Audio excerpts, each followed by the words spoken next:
ఈ లోక్సభ ఎన్నికల్లో మాజీ మంత్రి డీకర్న రాజకీయ భవిష్యత్తు ముగిసిపోతుందన్నారు గద్వాల జడ్పీ చైర్పర్సన్ సరిత. గద్వాల నుంచి మహబూబ్ నగర్కి ఓటు మార్చుకున్న డీకరుణ పాలమూరులో ఓటమి తర్వాత హైదరాబాద్కు మకాం మారుస్తారంటూ తెలిపారు. మహబూబ్ నగర్ నుంచి కాంగ్రెస్ అభ్యర్థి చల్లా వంశీచంద్రెడ్డి గెలుపు ఖాయమైందని సరిత చెప్పారు.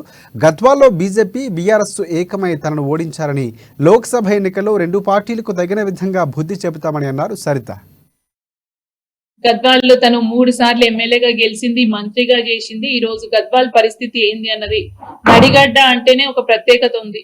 నడిగడ్డలో అటు విద్యలో కానివ్వండి, వైద్యం కానివ్వండి, ప్రతి ఒక్కటి, రోడ్లు ప్రతి ఒక్కటి కూడా వెనుకబడ్డ తత్వం ఇంకా గద్వాల్లో ఉంది. నెలకొన్నదంటే కేవలం వాళ్ళ కుటుంబం వల్లనే ఈ రోజు స్పష్టంగా అందరికీ అర్థమైన విషయం.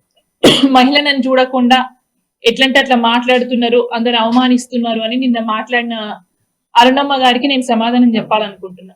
ఎందుకంటే నేను కూడా ఒక బీసీ కులానికి చెందిన వ్యక్తిని, కురువ కులానికి సంబంధించిన వ్యక్తిని. తెలంగాణ రాష్ట్రంలో ఏ పార్టీ నుంచి కూడా ఒక కురువ కులానికి వాస్తవానికి టికెట్ ఇవ్వని సందర్భంలో కూడా గౌరవ ముఖ్యమంత్రి రేవంత్ రెడ్డి గారి సపోర్ట్ తోని ఆయన మీ గద్వాల్ నియోజకవర్గంలో కురువ యాదవులు ఎక్కువ ఉన్నారు, అంటే జనాభా ఎక్కువ ఉంది కాబట్టి ఖచ్చితంగా ఒక చదువుకున్న వ్యక్తిగా మీ వాళ్ళకి వెనకబడ్డ